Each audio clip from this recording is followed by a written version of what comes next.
maanta taariikhdu tahay 13 Sebtembar 2022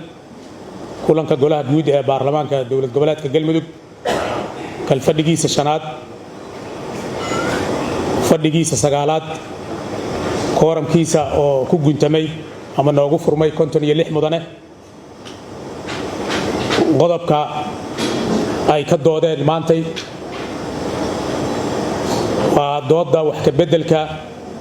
qodobo dastuuri ah kadib markii ay tala soo jeediyeen guddiga dastuurka dib u heshiisiinta iyo arrimaha gudaha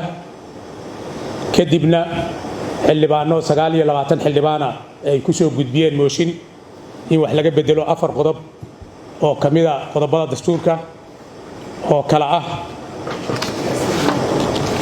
qodobka 32 qodobka 42 qodobka 49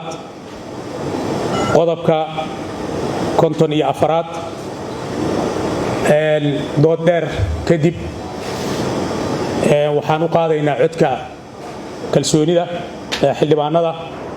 inta ogol 4taas qodob in wax laga bedelo loona bedelo muddaxileedka hay'adaha dastuurka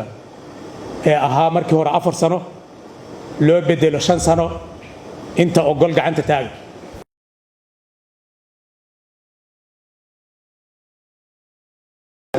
dajiye waa mahadsantiin dhinaca ka qaad bismillaahir rahmaanir rahiim maanta ay taariikhdu tahay 13 Sebtembar 2022 kulanka guud ee golaha baarlamaanka dowlad goboleedka Galmudug kal fadhiga shanaad fadhigiisa sagaalaad kooramkiisa oo ku guntamay 56 mudane dood dheer kadib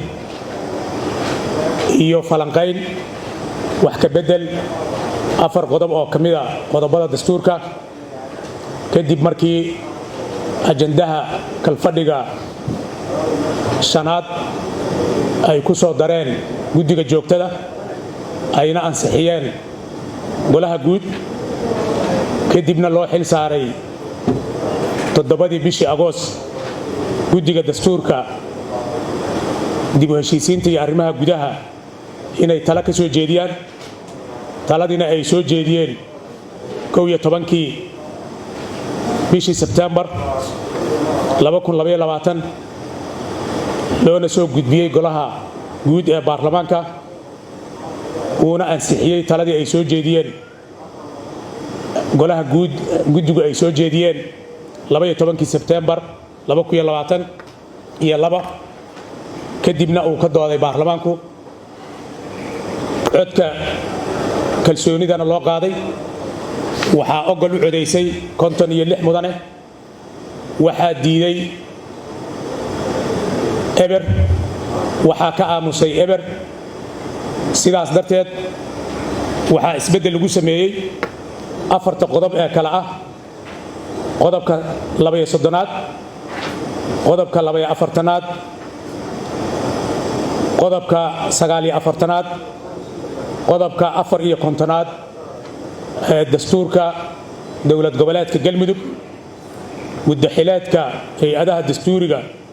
oo ahaa 4 sano waxaa loo bedelay in ay noqdaan 5 sano sidaas ayayna sharci iyo ansax u tahay